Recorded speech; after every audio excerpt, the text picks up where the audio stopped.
It's mid-afternoon, halfway through another long day of walking through the Badain Jaran Desert. Located in the northern reaches of China, near the border of Mongolia, this vast desert stretches in every direction, as far as the eye can see. Our path ahead is vague, but one wrong turn here will certainly spell death for myself and my crew. The Badain Jaran boasts some of the tallest dunes in the world, which I have chosen to explore by foot. An empty, alien world that appears nearly featureless at first slowly reveals itself to those who listen patiently. With only a small team and a caravan of camels, I'll be trekking across this desert over the next 12 days, exploring its mysterious lakes, ancient history, and relying on local knowledge to survive in the endless Badain Jaran Desert.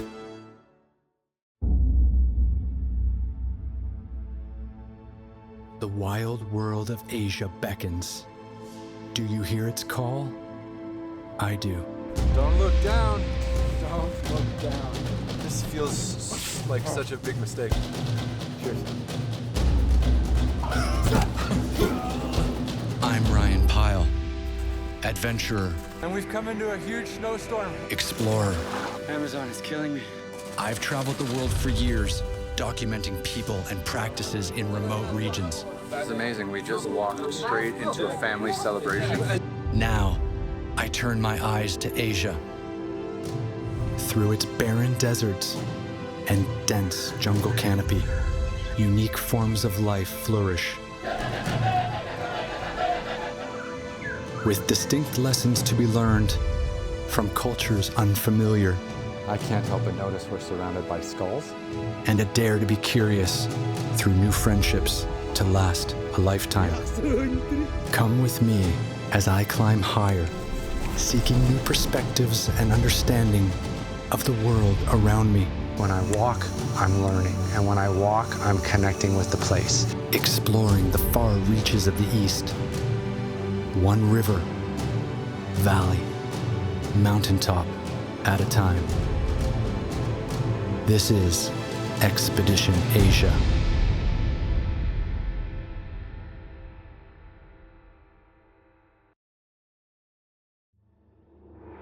Our first stop in the Badain Jaran will be our camel driver's home, which we've been told is an easy drive from the entrance of the desert. But there's no road out here, and the sand dunes are enormous. So it's not long before I realize I'm in for the ride of my life.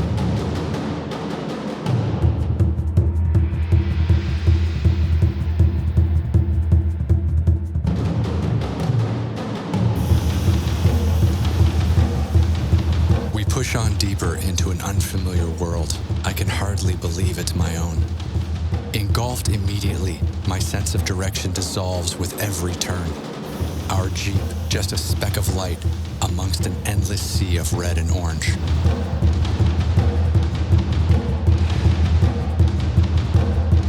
There's a word for the towers of sand our Jeep bolts between.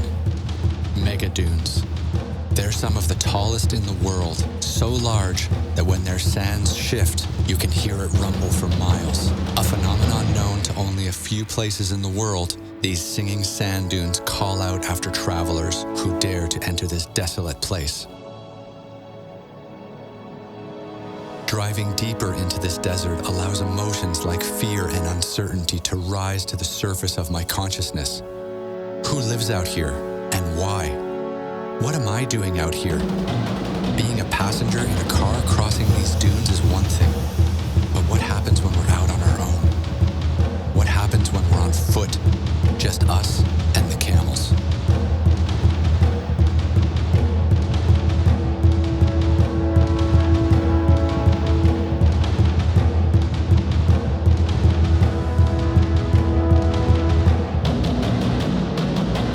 The driver whips us through this maze of sand unfazed. He knows this route from memory, whereas I'm just getting my first taste of the desert. The sheer size of everything is so intimidating. It's hard to believe that in a short time, we'll be crossing through this landscape on foot. This is it, our first stop and our last connection with civilization, technology, and the comforts of the modern world. It's the home of our camel driver Hassamong, who will be guiding us on the treacherous desert trails ahead. Hassamong will bring 2 assistants on our expedition to help with his daily packing, cooking, and herding. They're a tough bunch, and I'm certain they'll prove invaluable on the journey ahead. The first thing I notice on arriving is just how empty this land is. Other than camels and livestock, it's just sand for days. But this is very much a working farm, and Hassamong comes from a long line of Badain camel drivers working the same land to make their way. Hassamong is an exceptionally generous man and has invited me to spend a few days at his home, acclimatizing to the desert and observing his way of life before beginning our trek.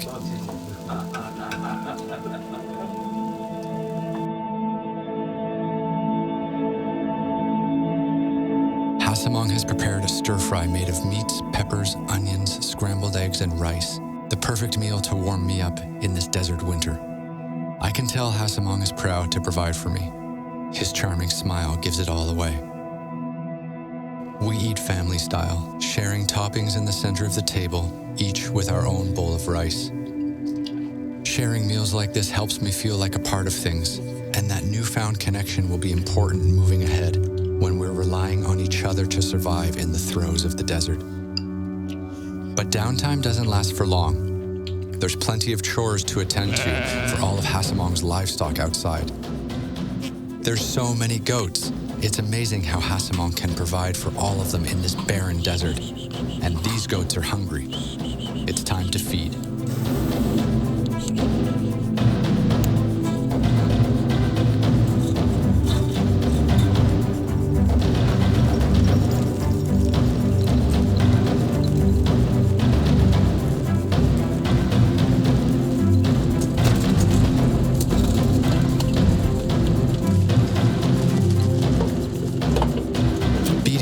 Happens in a frenzy, all of the animals charging towards the trough in a stampede, which makes it unsafe for the little ones.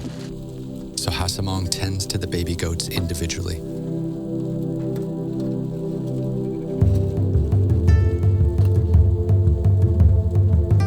Hassamong seems to adore these baby goats. He treats them like his children, and I could watch him take care of them all day.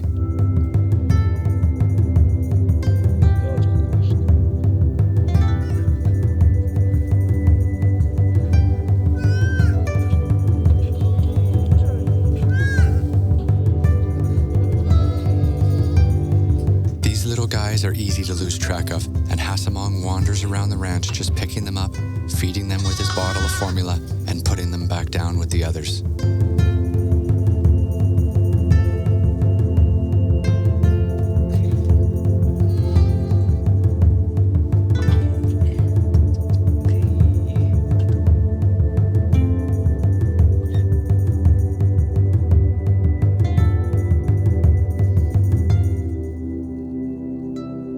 Goats are cute, but there's another animal that Hassamong herds on his farm, an animal that will be essential to our expedition across the Badain Jaran desert. Camels. Because of their ability to go days without food or water, carry heavy loads, and manage the soft sands of the desert, camels are the perfect animals to bring along on our expedition. But they're stubborn, finicky creatures. Just getting them to sit down is a tricky process, as Hassamong demonstrates.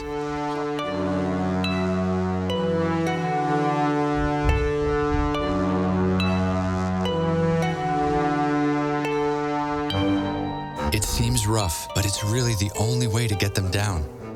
And today, Hassamong has some especially tough work to do with these camels.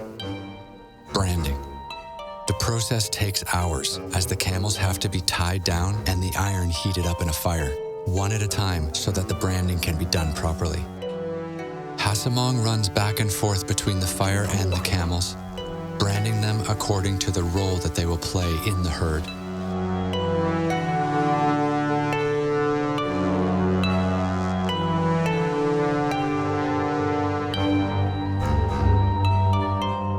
Be more camels on this trail ahead than people, and I've been told that somehow, despite their stubbornness, they will walk in a single file behind us for the entire journey.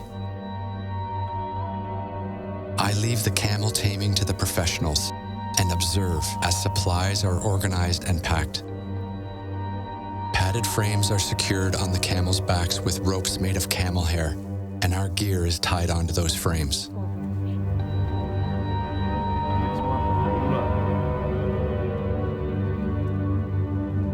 Our bags, our food, our water, everything that we need to survive for the next few days across this desert has to be carried on the backs of these camels. There's no villages, there's no road, there's no mobile phone signal, there's no shops, there's nothing.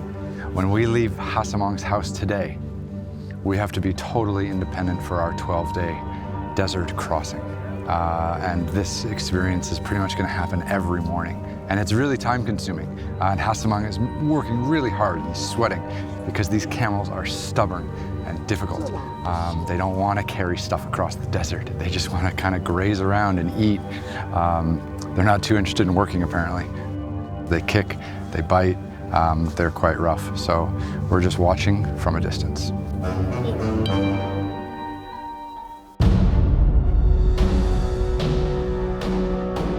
After Hasamong's house, our journey begins with a climb up the world's tallest stationary sand dune, Bluetooth Peak, from which we'll see our next destination, the lakeside Badain Jaran temple.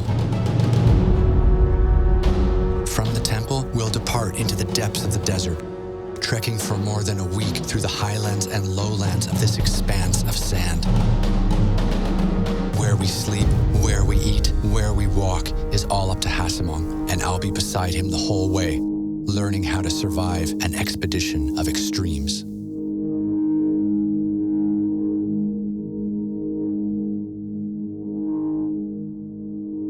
With the camels packed up, we're finally ready to begin our journey.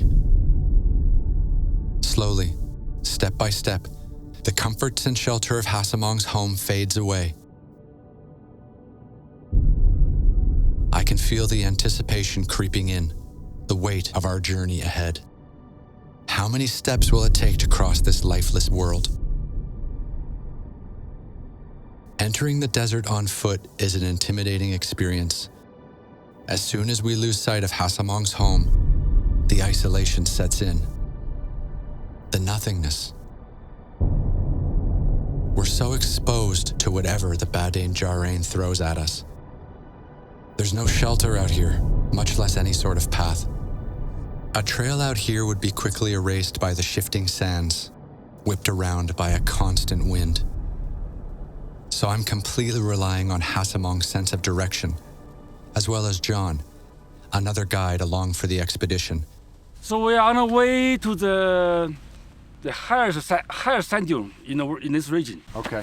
It's called by local people the Desert Everest. Desert Everest. So we're going to summit the Everest now. We're going to go summit Everest. Yes. Perfect, let's do it.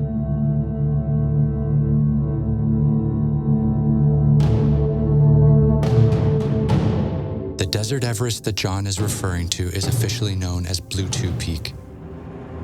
Standing at nearly 500 meters above sea level, it's the world's tallest stationary sand dune. There is a maze of connecting ridges along the tops of the sand dunes around us, forming a path from the ground level all the way to its summit.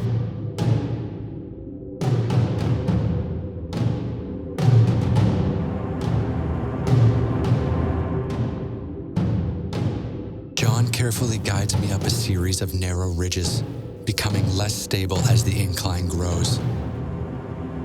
The last stretch of sand headed towards the summit is a long, paper-thin ridge, so skinny that only 1 foot can fit at a time, making for quite a balancing act, with steep slopes dropping off either side.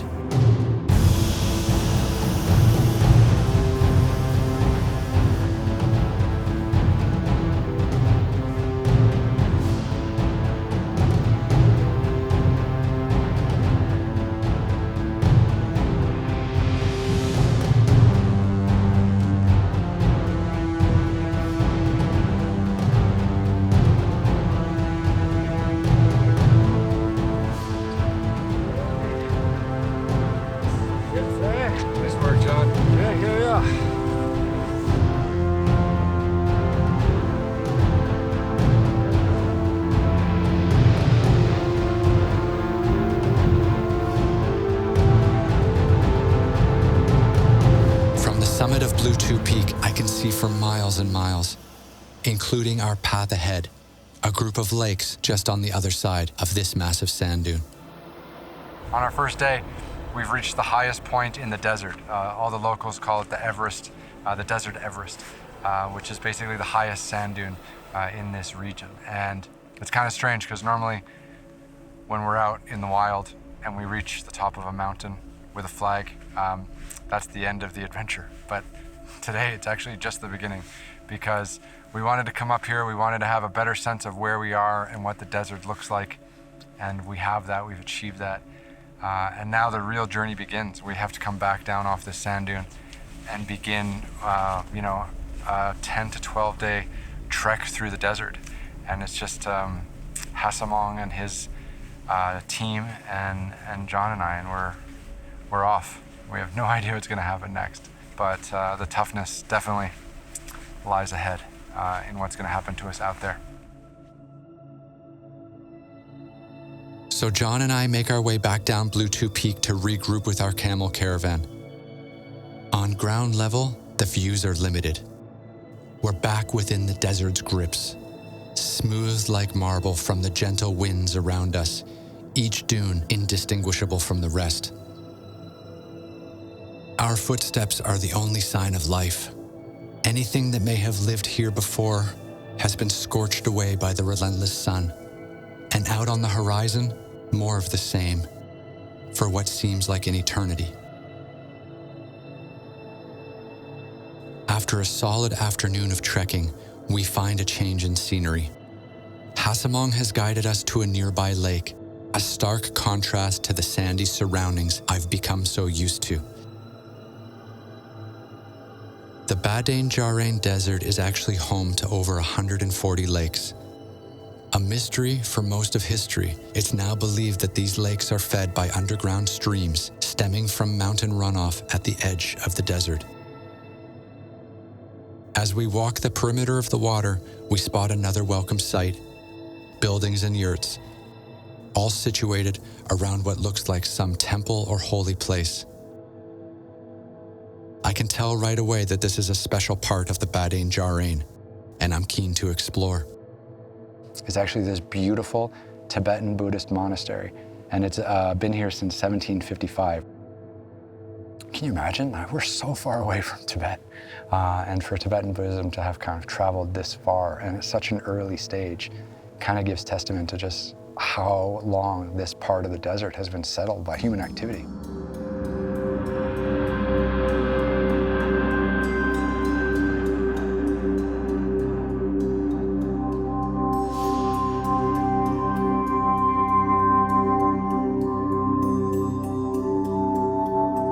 This Buddhist stupa remains from the people who settled this land, and I walk around it clockwise, a common ritual performed by Buddhists who use this practice to meditate and recite prayers.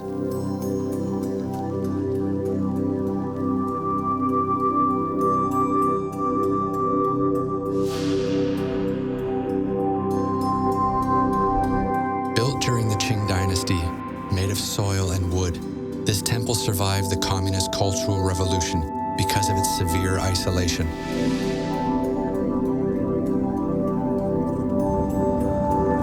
Painted colors, the detailed wood carvings, the flags, a severe contrast to the featureless desert world around us. It's amazing to think of the people who just decided to build this sanctuary here. It's as if it was placed here randomly.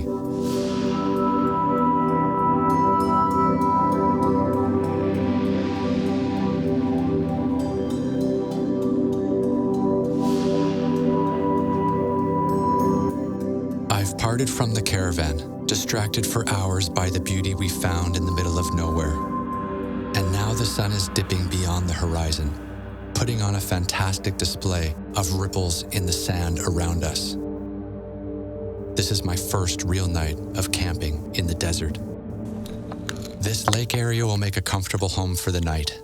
Hasamong and his team are already setting up camp, and they do so with amazing efficiency. Every first day of walking, every first day of trekking is a gift. It's magical. It's so beautiful here. You know, we left Hasamong's house this morning. We loaded up our Camel Caravan, and you know, we said goodbye to all of that comfort and safety that Hasamong's house has. You know, he has a roof over our heads. We had hot water whenever we needed it. And then now all of a sudden we're out into the depths of the desert. And that's always a bit scary.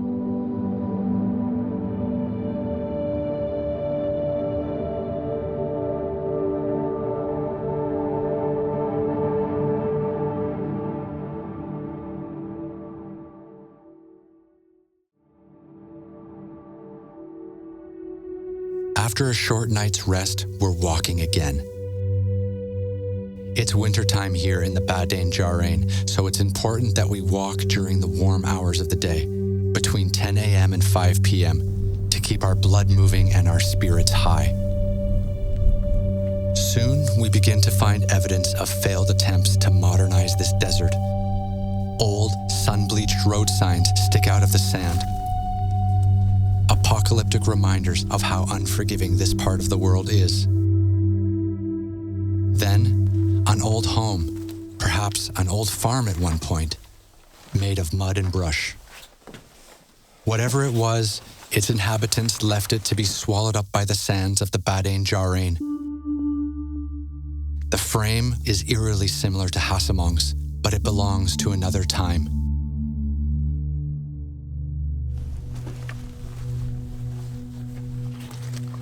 Yet still, even in this seemingly empty, barren fossil of a home, if you look close enough, life persists. Looking down at my feet, all of a sudden I'm seeing a ton of these little desert mice running all around the bushes where we've stopped. And Hasamong and his team are getting quite a kick out of catching them to show us.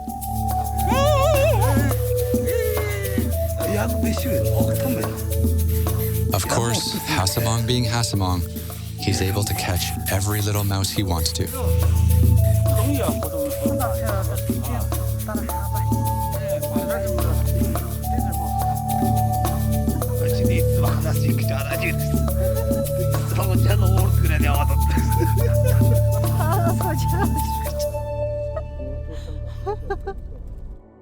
Little breaks like this are important for keeping our spirits up. There's a lot of silence out here, so any pause to share a laugh and observe something new is always welcome.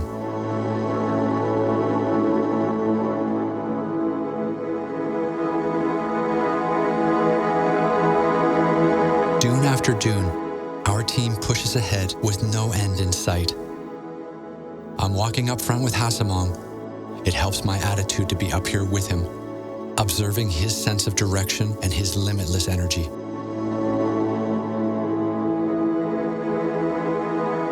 Every now and then he gives me the rope to lead the camels with. I do my best, but this sand is tricky, always sliding out from under me. Hasamong, however, glides over this sand, sliding down slopes with a smile on his face. Walking side by side with Hasamong, that's like my mental comfort zone. And you know, his Chinese isn't great, my Chinese isn't great. I don't speak Mongolian, he speaks great Mongolian. He has no English. After a full day of walking, my English is pretty rubbish anyways, so our communication is struggling. But he's such a sweet and generous man, and he's just full of all this personality. And you can see it in his eyes, and you can see it the way he walks and holds himself. And there's no one I'd rather be out in the middle of the desert with than him. Perhaps what's most amazing about Hasamong, beyond his charming attitude, is his sense of direction. He's guiding through the desert for weeks, with no maps, no phone, no GPS. He just knows where to go.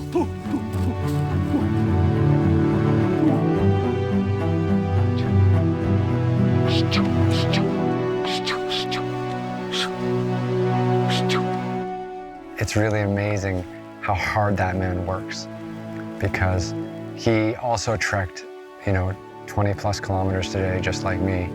And now he's setting up the food tent and setting up his tent and unloading all the camels and, preparing all our bags and preparing all his bags. And the man is just like 24-hour nonstop Mr. Camel Caravan. And it's awesome to just watch him work. I don't know where he gets his energy from.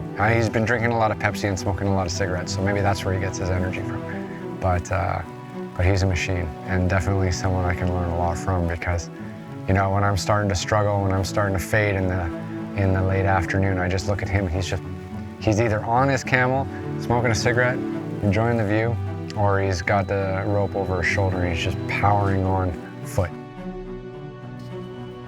The dunes are becoming dangerously steep for the camels, so Hasamong digs into the sand, creating a path that the camels can follow.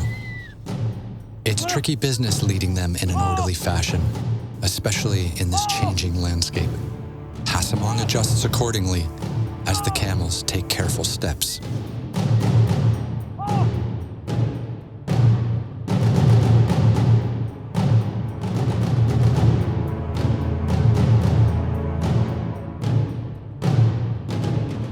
I feel like we're walking through the Himalayas of sand, and it's ruthless and the sun's beating down, but it's good. The air temperature's cold, sun's keeping you warm.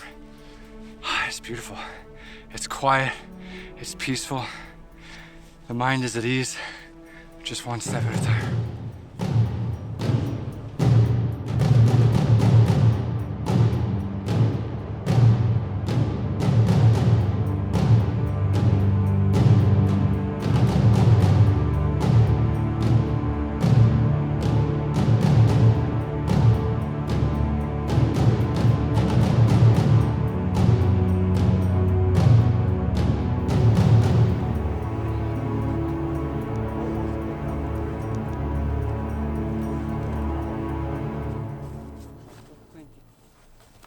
At the end of each day, Hasamong and his assistants wrangle the camels to unpack them. And so begins a dance of sorts, as Hasamong reveals his prowess with these difficult desert animals, buckling their front legs, sitting them down, and untying 100 ropes.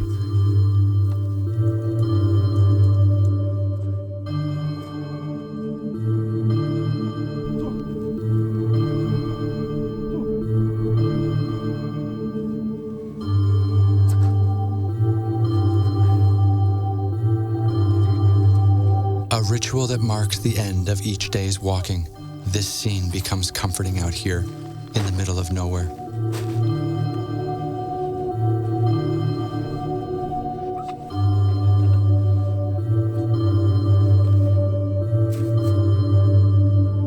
It's amazing, you know, you walk 20 kilometers in one day through desert mountains, and it's actually really peaceful and really relaxing at the end of the night to just make your tent and chill out. It's zen-like, and it's a good home for the desert. It takes me a few minutes to set up my tent, the same one I've used for years. Hasamong and his assistants bring larger tents, a space for cooking and hanging out together.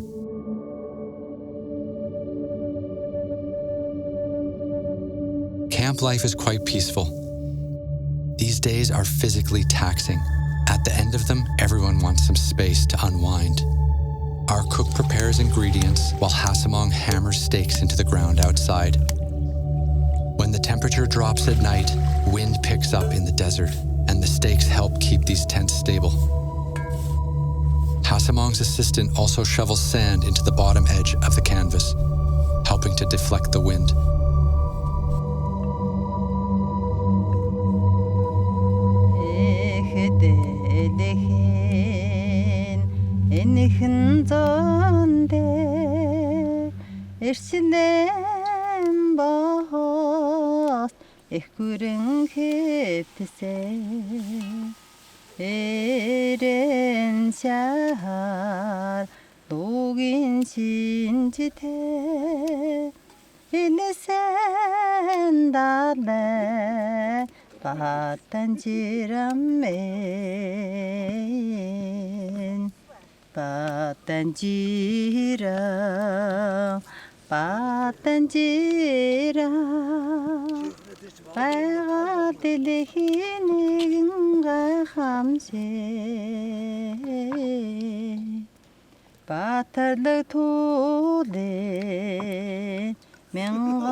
조제 봄문 챙근 Badain Jaran minni zurkhne tanguligimen Badain Jaran men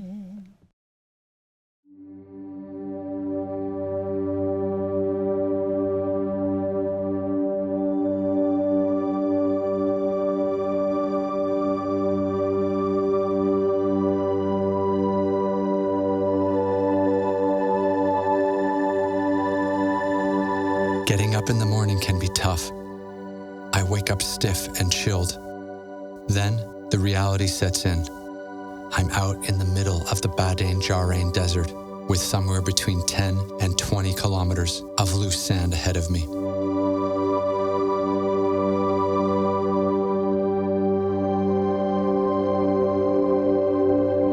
I feel so small out here.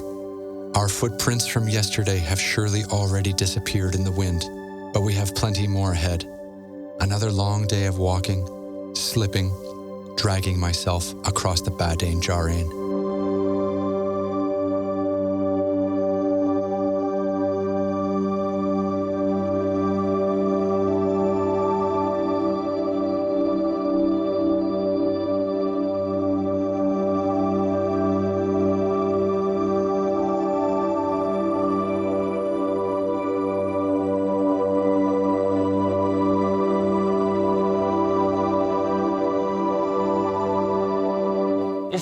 It's not the tourist park. This is real stuff. It's a good way to describe it.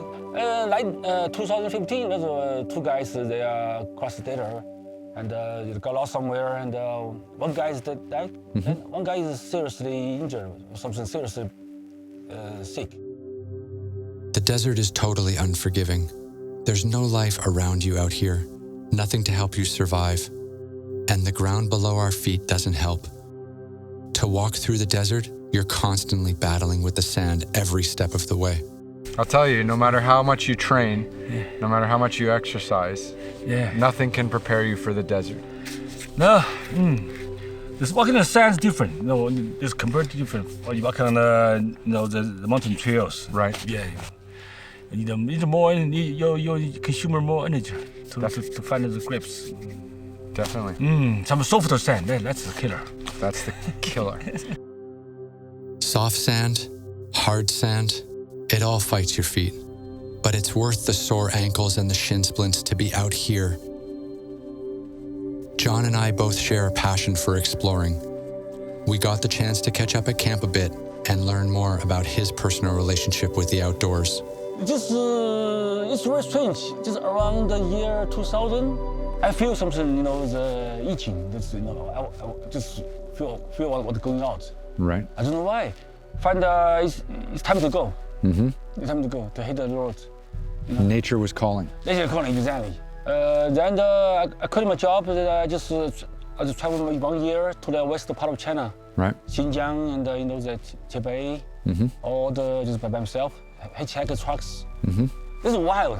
The wild, the vast. You stand on the top of the century, you look around. Probably thousands of years, millions years, same. It didn't. Nobody changed it. No, the human being come around.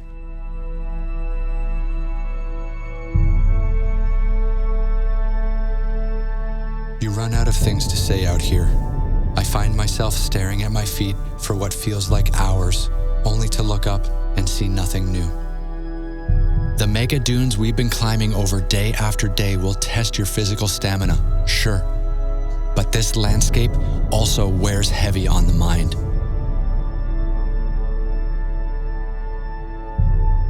As the sun moves across the sky, the desert takes on new forms, growing shadows out of its bends. Today we're pushing through a variety of terrain, entering the desert's lowlands for longer, flatter stretches.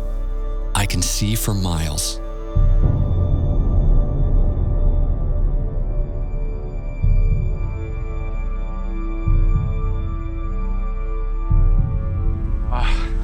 love it out here, man. The desert is so beautiful, so pure, and every now and then, Hasamang just gives me the rope to his camel and just asks me to hold it. And this is what I've learned how to do. I'm gonna make it sit. You ready, Jay?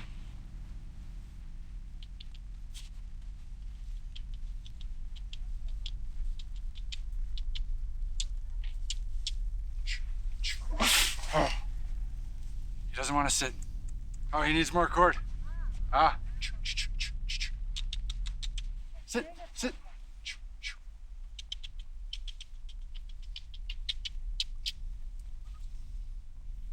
Hey.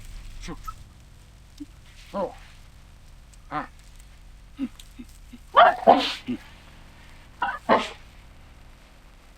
Shenzai Booyah. At this moment, the camel does not want to sit. Even Hasamang. Can't make it sit. This is just another entry in a long history of my ability to manage animals. Our camels are crushing it. They're just so tough. They're carrying all of our gear. They're carrying all of our food, all of our water. Everything that we had to leave Hasamang's house with 6 days ago is on the backs of those camels. There's no resources out here in the desert at all. So what we came in with is all we have. The camels haven't really had anything to eat, and they really haven't had anything to drink. There's no water out here, and they've just been eating some of these small shrubs all around me, you can see. But they haven't really had a chance to rest. So tomorrow, Hasamang told me that about a day's walk from where we are now, there's some kind of well or watering hole where we will get to tomorrow, and then the camels will have a chance to rejuvenate themselves. They'll have a chance to have some water, have some food, and that'll really help them push through. They are our lifeline. Without them, we wouldn't get very far at all.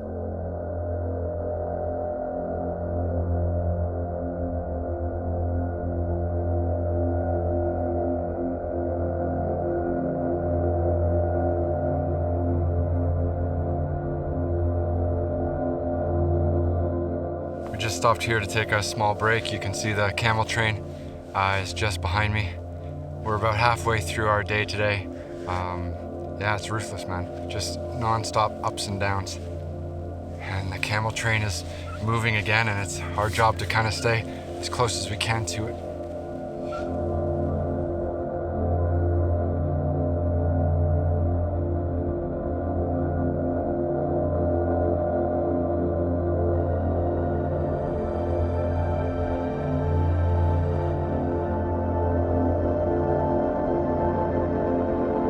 When you're climbing a mountain, as you get higher, you have this like sense of achievement.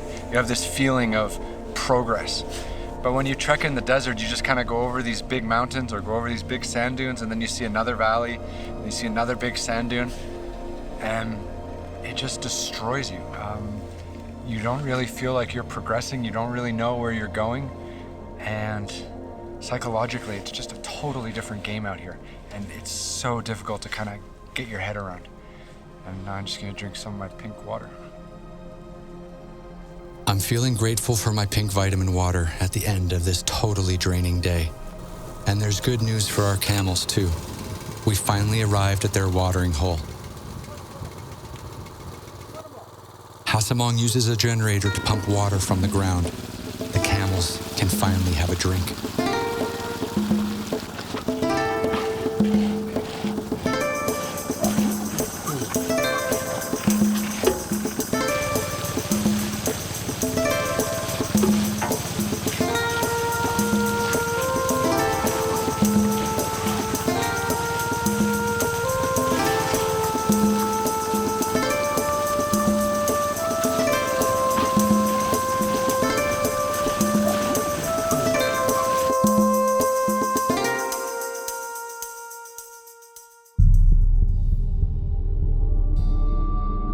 A fence still stretches around the property, protecting no one from nothing. I wonder about the people who chose this spot in the middle of the Badain Jaran to start a life.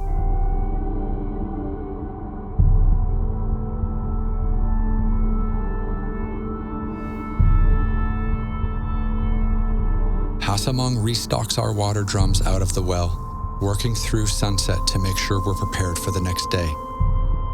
What a sight, water gushing out of the ground in the middle of a sandy desert.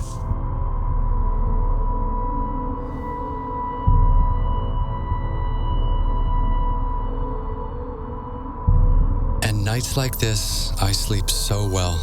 As I allow my legs to rest, it's over. I'm done for the day. There's a silence out here, a hushed sound of sand scattering in a breeze that puts me right to sleep.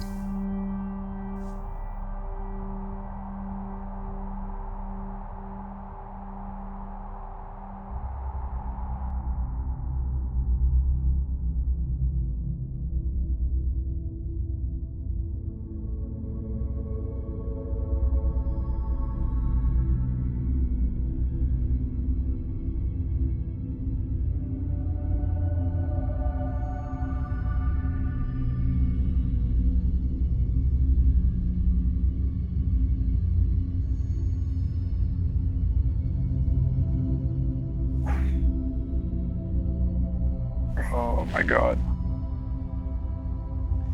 The desert is killing me. Yeah, today was a bit of a horror. Today was a bit of a horror show. And I just fell way behind the caravan. Like, I'm talking kilometers behind the caravan.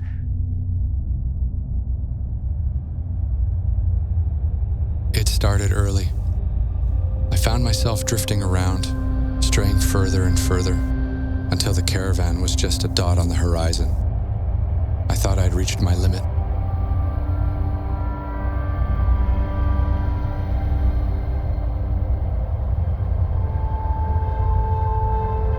I was just moving slow, feeling slow. Body was lethargic, not really responding to any kind of challenge. I had no jump in my step. I was like stuck in second gear. Definitely today was the wake-up call where it's like the desert is winning. The solitude was absolutely soul-crushing. I felt abandoned. What would happen if I'd made a wrong turn? The only assurance that I had that the caravan existed at all was the footsteps that I'd been following all day. And it goes way beyond just your feet hurting. You know, the desert just plays games with you. You start going over that one next hill, you think you're about to camp, you're not, you go over another hill, it's another hour, and next thing you know, you just feel like a broken human being. With only my shadow to keep me company, I push on, determined to catch up with the caravan, no matter what terrain I encounter. Taking a break now would mean finding myself alone after sunset, and I simply can't risk it.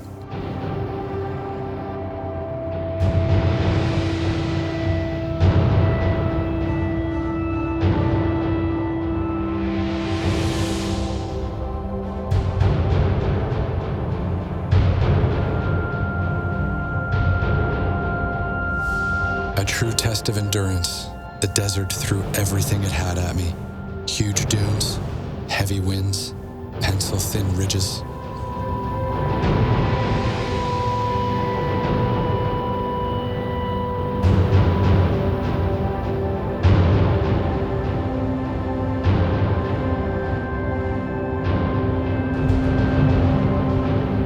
I'm totally torn, you know.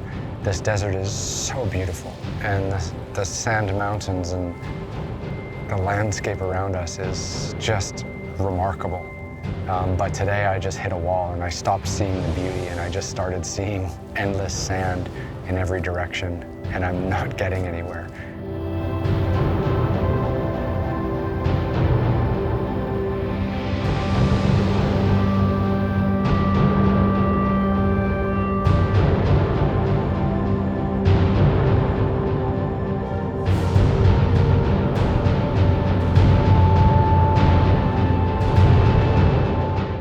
Sunset neared.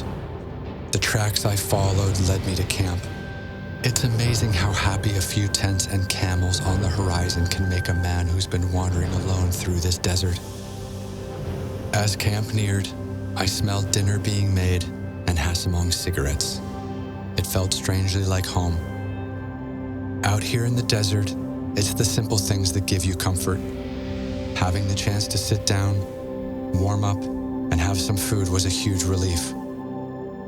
I've been swallowed up by the Badain Jaran and spat back out at camp. And now I can sit back and relax and appreciate the land I battled all day.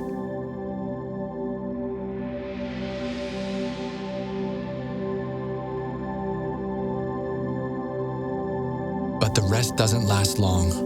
What sounded almost like thunder at first materialized into jeeps headed our way. Our ride out of this desert, our reconnection with civilization, the end of our trek. Yeah! Yes!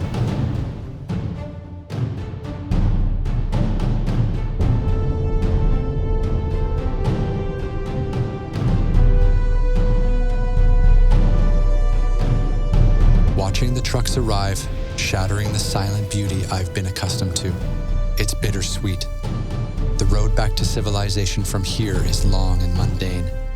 And in an attempt to make it the best experience this desert can offer, Hasamong has suggested I get picked up now. I'll never forget the sunsets of the Badain Jaran, the inspiration I felt watching Hasamong live, solving the problems of the desert one at a time, against all odds. Hasamong looks on from across camp. For him, a new journey awaits, his journey home. Finally, it's time for us to say goodbye. Yeah?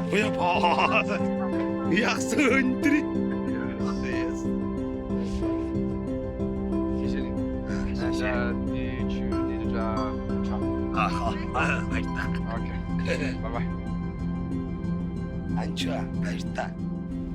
When you walk across a desert and you get to the other side, you don't feel triumphant. You feel like you survived and you were lucky to survive.